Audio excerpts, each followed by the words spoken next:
سندھ میں جعلی ڈومیسائل کے معاملے پر قوم پرست پارٹی کی جانب سے کند کوٹ میں مظاہرہ کیا گیا۔ احتجاجی ریلی میں درجنوں افراد کی جانب سے ڈی سی آفس کے سامنے نعرے بازی کی گئی۔ مزید تفصیلات جانیں گے حضور بخش منگی کی اس رپورٹ میں۔ سندھ میں جعلی ڈومیسائل کا معاملہ حل نہ ہو سکا۔ قوم پرست پارٹی ایس ٹی پی کی جانب سے جعلی ڈومیسائل رکھنے والوں کے خلاف احتجاجی تحریک شروع کر دی گئی۔ ہم کہتے ہیں کہ ہم سندھی قوم کی نمائندہ جماعت ہیں۔ سندھ کے خلاف جو بھی سازش ہوگا اس کے خلاف ہم روڈوں پہ آ کر احتجاج کریں گے۔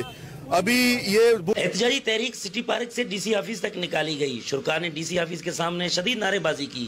لیکن یہاں پہ جو کشمور میں جو تعداد ظاہر کی گئی ہے 73 میں سے 27 جو ظاہر کیے گئے، ہمیں اس پہ تحفظات ہیں۔ یہاں پہ جو ہے بہت زیادہ جو لوگ ہیں پنجاب کے موجود ہیں، اور جس نے خود انیشل کر کے ڈپٹی کمشنر کو بھیجے وہ کیسے کہے گا کہ یہ ڈومیسائل جعلی ہے؟ ہم مطمئن نہیں ہیں۔ ہم سندھ ترقی پسند پارٹی کے رہنماؤں نے مطالبہ کیا کہ سندھیوں کے حقوق کو پامال کرنے والوں کے خلاف سخت کارروائی کر کے جعلی ڈومیسائل کینسل کیے جائیں، دوسری صورت میں احتجاجی تحریک جاری رکھیں گے۔ کیمرہ مین مہتاب منگی کے ساتھ حضور بخش منگی، آج نیوز، کند کوٹ۔ حاضر ہوں گے